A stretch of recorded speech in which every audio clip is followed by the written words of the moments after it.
नमस्कार साथियों, मैं स्नेहा स्वागत करती हूँ आपका शाश्वत पाठशाला पर। इसमें हम जरूरी ज्ञान सीरीज के तहत वीडियो लेकर आते हैं और यह वीडियो आपको रोजमर्रा के जीवन के और व्यवहारिक जीवन के जितने भी प्रश्न हैं जिनके उत्तर साइंस ने दिए हैं वो सब आपको बताते हैं। तो आइए आज कुछ ऐसा ही प्रश्न हमारे सामने है कि मृत सागर जिसको डेड सी भी कहा जाता है या जिसको फ्लोटिंग सी भी कहा जाता है, इसमें आखिर तैरते कैसे रह सकते हैं। डेड सी अर्थात मृत सागर यह पृथ्वी पर एशिया महाद्वीप में जॉर्डन और इजराइल जैसे देशों के मध्य में स्थित है। जी हाँ, जॉर्डन और इजराइल जैसे देश इससे अपनी सीमा रेखा साझा करते हैं। इसके साथ ही जॉर्डन की जो मुख्य नदी है वह अपना जल इसमें रिलीज करती है। अब बात करते हैं इसको मृत सागर क्यों कहा जाता है। तो सामान्यतः हम देखते हैं कि जो महासागर होते हैं या जो सागर होते हैं उनका पानी कैसा होता है, खारा होता है, बहुत ही खारा होता है। और यही खारा पानी जब तटों के किनारे भाप बनकर उड़ जाता है तो जो बची हुई अवशेष मात्रा होती है पदार्थ की उसे हम नमक कहने लगते हैं, NaCl कहने लगते हैं। तो नेचुरल प्रोसेस जो होती है एवेपोरेशन की, उससे हमें क्या मिल जाता है, सॉल्ट मिल जाता है।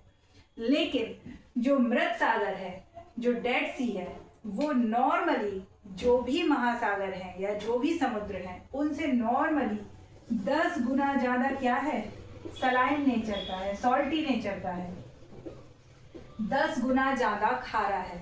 तो जो जीव जंतु होते हैं, जो जलीय जीव होते हैं, जो पानी के एनिमल्स होते हैं, वो क्या होते हैं, इसके अंदर जीवित नहीं रह पाते और मर जाते हैं। इसीलिए इसको बोलते हैं डेड सी। इसका दूसरा नाम क्या है, मृत सागर।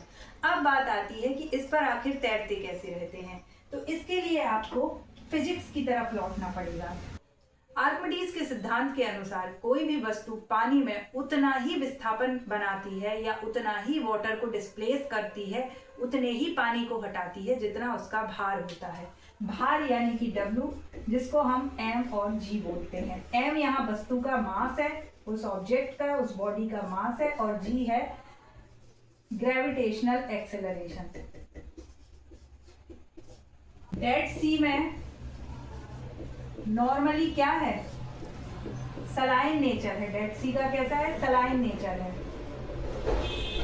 10x टाइम इसका सलाइन नेचर है, 10x टाइम, लगभग 10 गुना ज्यादा इसमें नमक है। आसान भाषा में 10 गुना ज्यादा नमक है, खारापन है, और भी मिनरल्स हैं।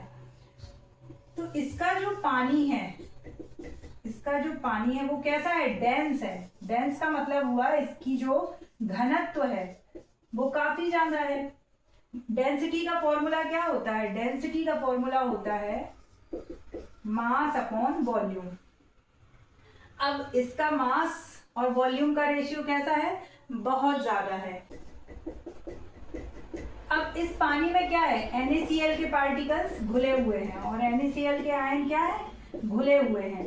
NaCl वैसे भी कैसा है, heavier than hydrogen and oxygen, hydrogen और ऑक्सीजन से भारी होता है। तो इसकी जो डेंसिटी है वो है लगभग 1240 किलोग्राम पर मीटर क्यूब। और इसकी तुलना में जो ह्यूमन बॉडी है, यानी कि हम मनुष्य हैं, हम जैसे मनुष्यों की जो डेंसिटी है वो है 985 किलोग्राम पर मीटर क्यूब। आप देख सकते हैं कि हमारी जो डेंसिटी है वो मृत सागर के पानी की डेंसिटी से कम है। इसके बाद एक दूसरा सिद्धांत आता है जिस वजह से हम इस पर बिना किसी एफर्ट के तैरते रहते हैं। आगे बढ़ते हैं। बॉयंस फोर्स क्या होता है, बॉयंस फोर्स ये कोई पानी की सतह है, ठीक है, ये कोई पानी है, वाटर है, कहीं भरा हुआ है, किसी तालाब में, किसी झील में या किसी समुद्र की बात करते हैं। तो ये क्या करता है, नीचे से ऊपर फोर्स लगाता है। कब लगाता है, जब इस पर कोई ऑब्जेक्ट नीचे की तरफ फोर्स लगाता है। तो इस ऑब्जेक्ट के भार के द्वारा, इस ऑब्जेक्ट के भार के द्वारा, या क्या बोलेंगे, इस ऑब्जेक्ट के वेट के द्वारा जो फोर्स इस पानी पर लगाया जाता है, यह पानी वो फोर्स कैसा करता है, उतनी ही मात्रा में उस भार के बराबर यह फोर्स कैसा करता है, रिटर्न बैक करता है, इसको ऊपर की तरफ उछालता है, और इसी ऊपर की तरफ उछालने की वजह से ही हम तैरते हैं। तो ये जो पानी ऊपर उछालता है, इस फोर्स को क्या बोलते हैं? इसको बोलते हैं बॉयंस फोर्स, या हिंदी में उत्प्लावन बल। उत्प्लावन का शाब्दिक मतलब एक तरह से उछाल ही है। अब ये किस तरीके से बॉयंस फोर्स ज्यादा होता है कि हम पानी पर तैरते रहते हैं, कहाँ पे? मृत सागर में, बिना किसी एफर्ट के। अब वहां की डेंसिटी कैसी है? इस सागर की जो डेंसिटी है वो हमारी डेंसिटी से कैसी है? ज्यादा है। ह्यूमन बॉडी की डेंसिटी से कैसी है? ज्यादा है। सॉरी, ऐसा करना है, ज्यादा है।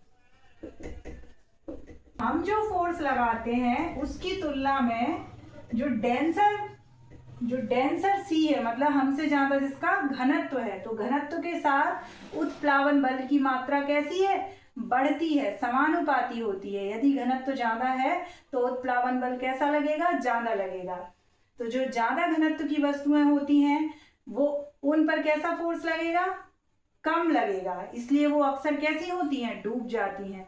लेकिन हमारा घनत्व कैसा है? कम है इसके तुलना में।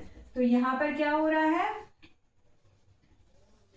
ये फोर्स कैसा लग रहा है? ज्यादा लग रहा है, तो हम यहाँ पर तैरते रहते हैं। यदि ये फोर्स कैसा हो जाए? कम लगे, मतलब ये नीचे से ऊपर उछालने वाला फोर्स जो है, जिसको हम बॉयंस फोर्स बोलते हैं या उत्प्लावन बल बोलते हैं, यदि ये कम लगे, ठीक है, उत्प्लावन बल ये कम लगे, तो क्या होगा? ये हम डूब जाएंगे। और यदि ये ज्यादा लगे तो ये क्या? ऊपर उठा के, उछाला हुआ है तो ऊपर उठा के रखेंगे। इसलिए इस समुद्र में क्या होता है? हम तैरते रहते हैं।